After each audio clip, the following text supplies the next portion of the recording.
esteja convosco. Ele está no meio de nós. Proclamação do Evangelho de Jesus Cristo segundo João. Glória a vós, Senhor.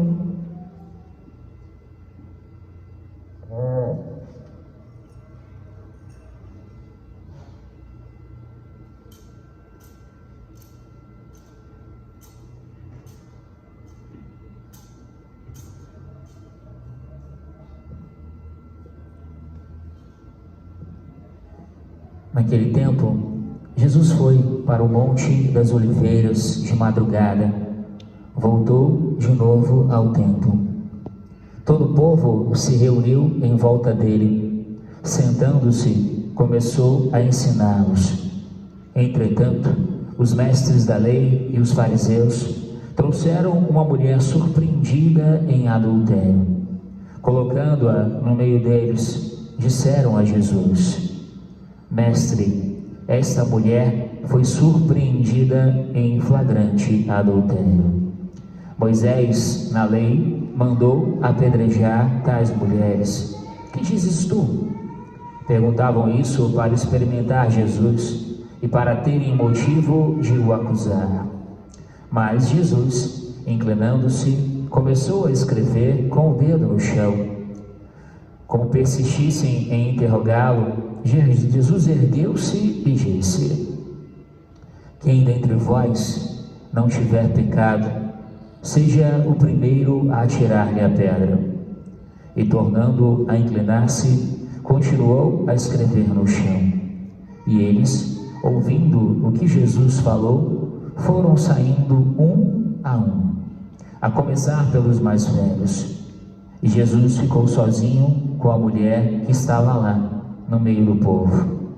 Então Jesus se levantou e disse: Mulher, onde estão eles? Ninguém te condenou? Ela respondeu: Ninguém, Senhor. Então Jesus lhe disse: Eu também não te condeno. Podes ir e de agora em diante não peques mais. Palavra da salvação. Glória a vós, Senhor. Louvado seja nosso Senhor Jesus Cristo. Para sempre seja louvado. Olhando para essa cena do Evangelho de hoje, eu fico me perguntando como aconteceram os pormenores dessa situação. Diz que a mulher foi surpreendida. E de que forma essa mulher foi surpreendida? Muito provavelmente, talvez ela tenha sido encontrada, como diz, talvez no leito de uma cama e tenha sido carregada, despida ao encontro de Jesus. Provavelmente ela tenha sido arrastada, talvez ela tenha se ferido, ou até mesmo ela tenha resistido a ser carregada até Jesus. Aparentemente, essa mulher é surpreendida por esses mestres da lei e fariseus.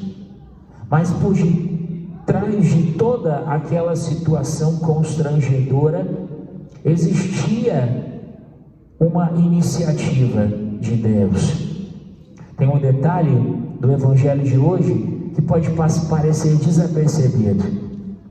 Diz que antes do acontecido, Jesus estava no Monte das Oliveiras.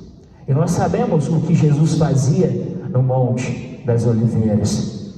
Jesus subia ao Monte das Oliveiras para rezar. Provavelmente ele já se preparava para aquele encontro. A pergunta que fica hoje é: estamos sendo arrastados para onde? Estamos sendo arrastados para Jesus? Estamos nos despindo, ou seja, não somente corporalmente, mas espiritualmente? Estamos sendo transparentes à ação da graça de Deus? ou estamos sendo arrastados para o mundo por causa dos nossos pecados. O Senhor hoje nos convida a sermos surpreendidos pela ação da sua graça. E interessante porque eu pensava nesse olhar de Jesus que cura. Jesus olhou essa mulher da mesma forma que ele olhou para os mestres da lei e os fariseus. Ele tinha a intenção, como tem a intenção, de salvar a todos nós. A questão é a acolhida do olhar ou não de Jesus. Esses fariseus, no fundo, se sentiram condenados por Jesus. Da mesma forma que eles condenavam aquela mulher, eles se condenaram. Existe uma teoria que Jesus, quando ele se inclina e escreve, provavelmente, talvez, numa areia, ele estava escrevendo os pecados daqueles homens.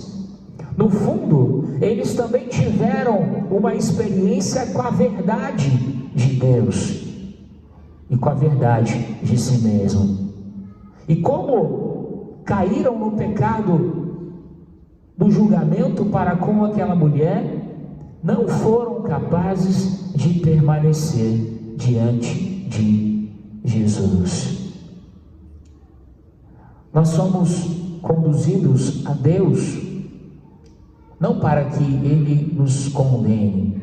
Sim, é bem verdade que para sermos surpreendidos pela graça de Deus, às vezes nós precisamos passar por situações constrangedoras. Precisamos nos sentir expostos. Muito provavelmente essa mulher não iria ao encontro de Jesus se não tivesse sido exposta, se não se tornasse uma pecadora pública. Esse era um dos pecados que não era perdoado em Israel. Nós estamos vivendo os escrutínios. Hoje é o dia do terceiro escrutínio dos nossos catecúmenos. E na época em que se vivia esses escrutínios, porque a espiritualidade do IVC é retornarmos à espiritualidade inicial da igreja, de preparação para os períodos pascais, mas na época em que acontecia esses escrutínios, mesmo diante dos cristãos, não somente no tempo de Jesus em meio aos judeus, mas as pessoas que cometiam determinados pecados como esse, como a apostasia, a idolatria e, no caso, o adultério, elas não eram nem permitidas a entrar dentro da igreja. Elas ficavam fora da igreja pedindo a misericórdia para aqueles que entravam. A pergunta que fica é, hoje, quem nós somos neste evangelho? Estamos sendo arrastados para reconhecer os nossos pecados? E talvez valeria hoje pedir a Deus que de fato essa surpresa de Deus que rompa com toda a resistência do nosso coração e que Deus possa até mesmo nos humilhar, porque no fundo, a verdadeira conversão é um processo de humilhação diante de Jesus. O Senhor nos convida hoje a não olhar mais para trás. E nos convida, como diz São Paulo, a olhar para a meta, esquecendo o que fica para trás. Eu me lanço para o que está na frente, corro direto para a meta. A meta é a nossa salvação, a meta é a santidade. O Senhor hoje quer nos regenerar por meio deste olhar santificador Porque se de alguma forma aquela mulher estava despida pelos pecados, ela foi revestida pela graça de Deus e pelas vestes nupciais da misericórdia. Se de alguma forma ela cometeu um adultério, não somente humano, mas também espiritual, Jesus, com a sua misericórdia, ele renova a aliança. Mas não quer dizer que Jesus está compactuando com o pecado, porque ele mesmo disse: vá e não tornes mais a pecar. Os mestres da lei já estavam acostumados com a lei. Eles já se achavam pessoas de Deus. Achavam que viviam o Evangelho. A pergunta que pode e deve calar hoje no nosso coração é: por acaso nós nos acostumamos com Deus? E o olhar de Deus já não gera mais um processo de mudança e conversão na nossa vida? Jesus se inclina não simplesmente para escrever os pecados daqueles homens, ele se inclina como se inclina diante de cada um de nós para nos amar. Mas não existe amor que não perpasse um caminho de verdade. Hoje o Senhor nos convida a nos deixar amar, olhar e bendizer e nos deixar surpreender. Teve uma frase, um versículo no Salmo que me chamou muita atenção. E diz: quando o Senhor reconduziu nossos cativos, parecíamos sonhar. Ou seja, estão se dizendo, estávamos tão cativos no cativeiro da Babilônia, que já nem acreditávamos mais no processo de libertação da graça de Deus, e já não sabíamos mais dizer o que era sonho e o que era realidade.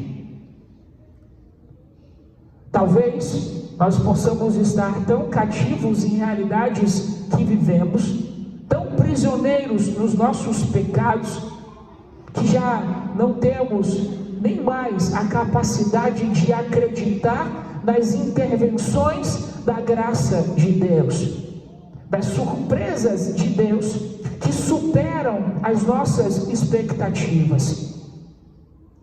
E podemos estar como aquela mulher, acostumado com o nosso pecado, acreditando que para nós não existe mais um caminho de salvação.